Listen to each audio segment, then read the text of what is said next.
ഇന്ന് നമ്മൾ അഴീക്കോട് ബീച്ചിലോട്ടൊന്ന് കറങ്ങാൻ പോവാം കേട്ടോ. ഒത്തിരി നാളായി പോയിട്ട്. അപ്പോൾ ഇന്ന് ഒന്ന് കറങ്ങാൻ വേണ്ടി പോവാണ് കേട്ടോ. അപ്പോൾ ഈ ചുരിദാറും ഈ കമ്മലും എനിക്ക് ഭയങ്കര ഇഷ്ടമാണ്. അപ്പോൾ ഇതന്നെ ഇടുള്ളൂ കേട്ടോ ഞാൻ. അപ്പോൾ ചേട്ടൻ പറഞ്ഞ യൂണിഫോമാണെന്നാണ് പറയാറ്, എന്നെ കളിയാക്കുന്നത്. അപ്പോൾ ഒരു കാര്യം പറയട്ടെ, ആദ്യം തന്നെ വീഡിയോ എടുത്ത് തരുന്ന ചേട്ടനാണ് തലയും പാലില്ലാണ്ട് അങ്ങോട്ടും ഇങ്ങോട്ടായിട്ട് പോകുന്നത്, അതാണ്. അപ്പോൾ ആദ്യം ഞാൻ ഒരു പൈനാപ്പിൾ കഴിച്ചു, പിന്നെ ഞാൻ അത് കഴിഞ്ഞിട്ട് ഒരെണ്ണം കൂടെ തിന്നുന്ന വീഡിയോ ആണ് ഈ കാണുന്നത്. അടിപൊളിയാണ് കേട്ടോ. ആ മധുരവും ഉപ്പും പുളിയൊക്കെ അങ്ങോട്ട് ചേരുമ്പോണ്ടല്ല സൂപ്പറാണ് എൻ്റെ പണി സാറേ. അത് കഴിഞ്ഞപ്പോൾ നമ്മൾ അഴിമുഖത്തോട്ടേക്ക് പോയിട്ടാണ്. അപ്പോൾ കല്യാണം കഴിഞ്ഞ് 9 വർഷമായി.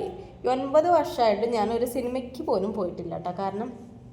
കാരണം ഇതാണ് അഴീക്കോട് ബീച്ച്. എന്നും ഞങ്ങൾ ഒരു ആഴ്ചയിൽ 2 ദിവസമെങ്കിലും അഴീക്കോട് ബീച്ചിലോട്ട് വരും. എനിക്കതാണ് ഇഷ്ടം കേട്ടോ. അപ്പോൾ കുഞ്ഞു എൻ്റെ മൂത്താളുണ്ടായപ്പോഴും ഞങ്ങൾ അങ്ങനെ തന്നെ അഴീക്കോടേക്ക് തന്നെയാണ് പോയി വന്നിരുന്നത്.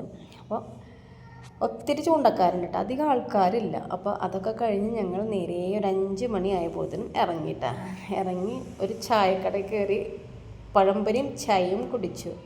അങ്ങനെ ഞാൻ പഴംപൊരിയും ചായയും കുടിച്ച് ദിയമോളെ നോക്കിയപ്പോഴാണ് കേട്ടോ. ദിയമോള് സോസും പഴംപൊരിയും ഭയങ്കര തീറ്റ. അതൊക്കെ തിന്ന് കഴിഞ്ഞിട്ട് അങ്ങനെ നേരെ ചേച്ചിയോടേക്ക് പോയി, എൻ്റെ നാത്തൂൻ്റെ അവിടേക്ക് പോയി. അവിടെ നിന്നും ഒരേ ചായ കുടിച്ച് അങ്ങനെ തന്നെ നേരെ ഫ്ലാറ്റിലോട്ട് പോയി. അപ്പോൾ അത്രേ ഉള്ളൂ. ടാറ്റാ.